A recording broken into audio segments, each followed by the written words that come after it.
wonderful morning here in Moscow, Russia, and it's time to show one of the craziest oscillators, basically a synth voice built by Senor, this amazing Russian manufacturer that's no longer making sense. I wanted to go through all the function and show you what this thing can do.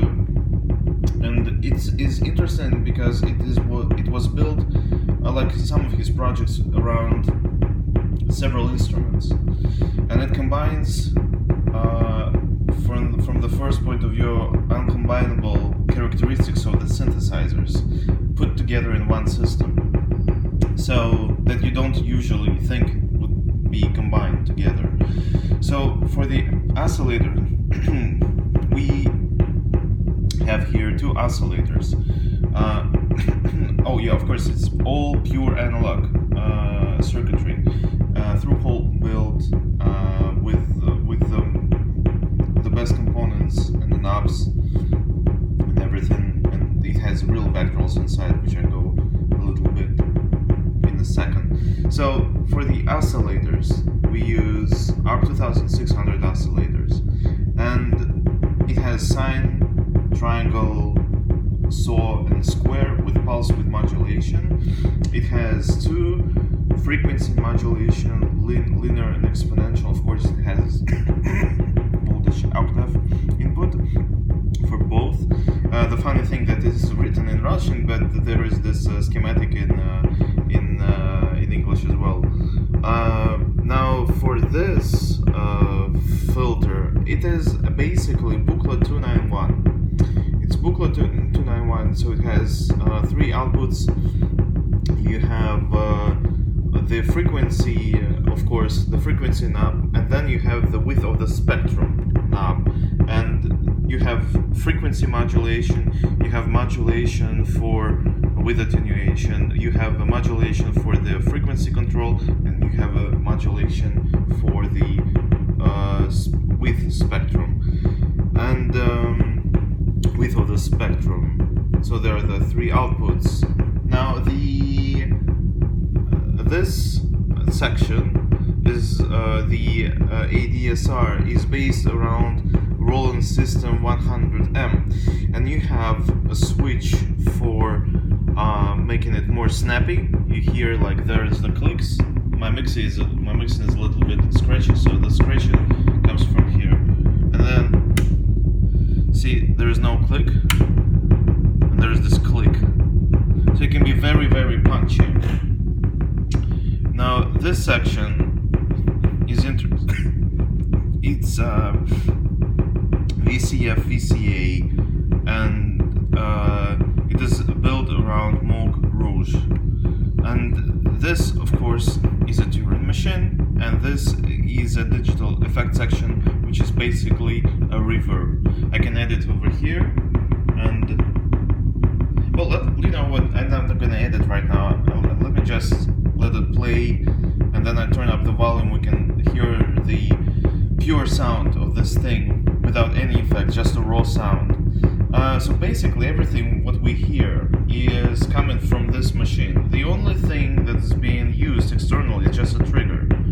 So the trigger goes to the envelope to gate the envelope, and we use the clock to trigger the Turing machine. So basically all the sections right now are used, and the sound comes from the machine itself. So regarding this project, it was kind of really big project for this manufacturer to make, and he abandoned it after 5 units were only made. As far as I know, and I'm sure, I think it's pretty much should be like this.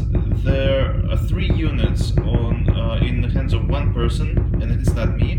Another one is a collector who by accident wrote me, do you know what this is? He was buying a lot of synthesizers, and he discovered that he had one of the synths, and the person that has it also, the last one, is me.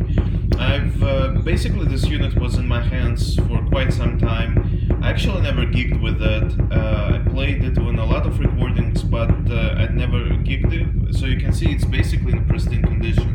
Everything is perfectly fine. And then my friend used it in his non-smoking environment, and then basically I got it in my hands again, and I was using it for some time. Now it's time to find a new home. It's quite a spectacular sound. The beauty of this instrument is that it does sound very raw. You know, the sound is really extremely raw. It's really a huge sound, and you know, being a person who really was totally into the sound of the 70s, not the music of the 70s, but the sound of the synths of the 60s and 70s, like Moogs, Oberheims, ARPs. You know, I even had at one point Yamaha CS80. I kind of really understand what the raw sound is, and this is the raw sound. This is the pure sound, because the montage of the PCBs, which I'll later show in another video, is through hole, and the amount of components is huge. There are real vectorals inside. Everything is made to the highest standard, and that's why when you take care of each of the stage of the synthesizer, not just, you know, oscillator, and maybe you don't really bother with the filter, but with every stage. That was the philosophy of this person. Then you have a proper synth. You have a proper synth output. Of course, there are hundreds of other things that need to come together to make it sound pure, but these are the important things. So your synth is as good as its weakest part is, and if you have no weak parts, everything is taken care of, then you have a proper synth. So that's the idea. Now let's listen to the raw sound of this thing, and I will upload the demo to the SoundCloud with this exact piece. So once again, the scratching comes from this mixing board. These here don't scratch. There we go.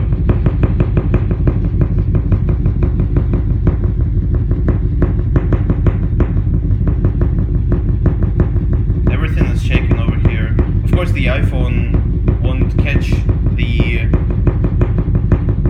trembling of the windows and basically the sound, but you can get the idea. After, you can listen to the SoundCloud as well. Now let's add the reverb. Let's let the filter section the reverb.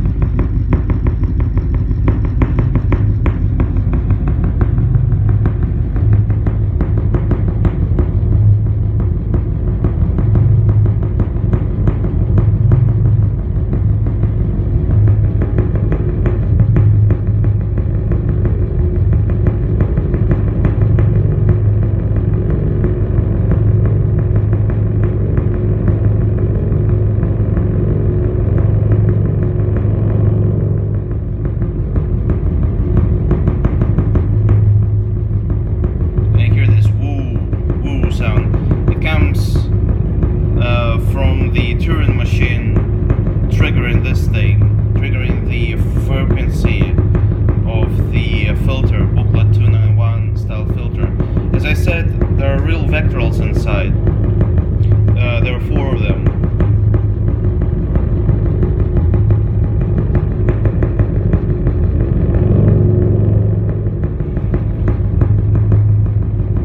So basically you can really go wild with this, and let me tune it down a bit. So it can range from a proper synth to just a really crazy machine that you can go wild with. And that's what I did. And I hope there will be a person who loves the sound as much as I do, who will find this machine interesting for him or for her. Anyway, thank you for watching. And in the next video I'm gonna show you the build quality from the inside. Thank you.